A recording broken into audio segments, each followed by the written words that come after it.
Welcome to the hottest movie review on the internet today, the A-List Review. I am your host, the game changer, Wes Troop. And today I'm here with another random review, which means I take a look at a movie randomly. How about that? So what am I going to review this time? Well, if you recall, a few nights ago, I reviewed the film Rules Don't Apply. And if you haven't seen that review and you're interested in it, check it out. But that is a film about, of course, Howard Hughes. Oddly enough, I had said in that review that I had watched The Aviator a week or so before I saw Rules Don't Apply, and I didn't even know Warren Beatty was playing Howard Hughes in Rules Don't Apply. So I was like, okay, interesting. I had watched it to do this random review a few weeks ago, and now here we are. So I had a lot of Howard Hughes in the last few weeks. So anyway, here's my review. It was a pretty big hit back in 2004. Got a lot of Academy Award nominations. Here's my review of The Aviator.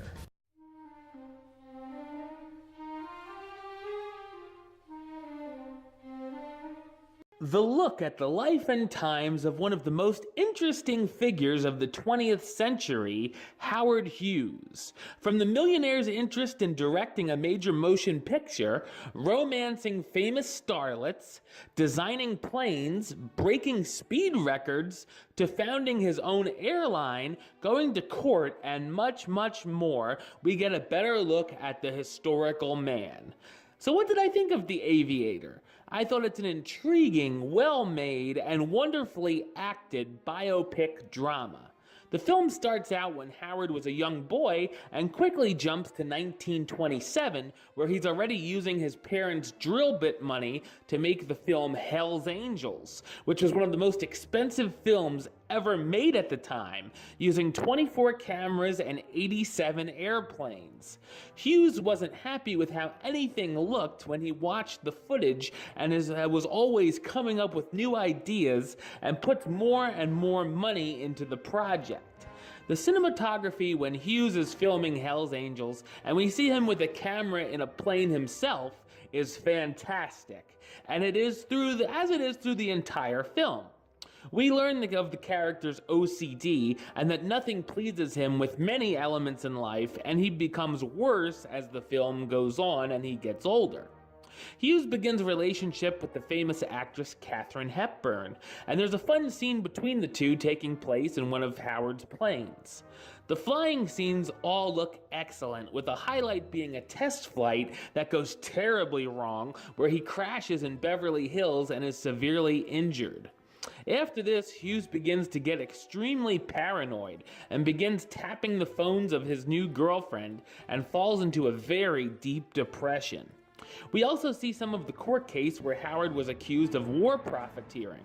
There is a lot of material here to take in, and I felt it was all pretty interesting and does a good job telling the historical aspects of Hughes' life, covering the years of 1927 to 1947. Of course, he lived longer than that. That's just what this film covers, for those who aren't too familiar with him.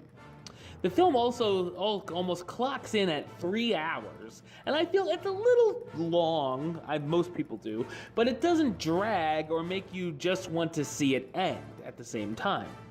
The sets all look fabulous and really capture the eras they take place in.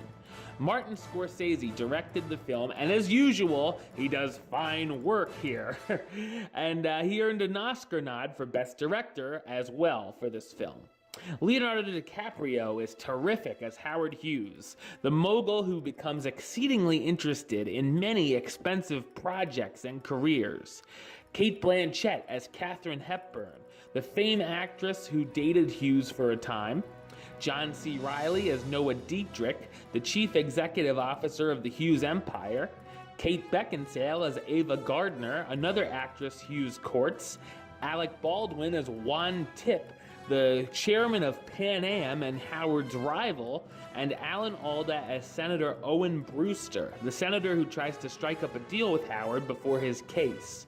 The film was nominated for 11 Academy Awards, including Best Picture, Best Actor for DiCaprio, Best Supporting Actor for Alda, and a win for Cate Blanchett as Best Supporting Actress. The Aviator is one of the best films of 2004, and if you've never seen it, it's worth putting the time aside for a viewing. I'm gonna give it the rating of A-list approved. That's right, it gets the A-list seal of approval. Alright, well that's the show. I'll be back with another review very soon. But until then, don't forget to subscribe right here on YouTube. youtube.com/westside515. You can like the show on Facebook, facebook.com/WestTroopAlist. And of course, you can follow me on the Twitter and the Instagram @WestAlist. Until next time, Troop out.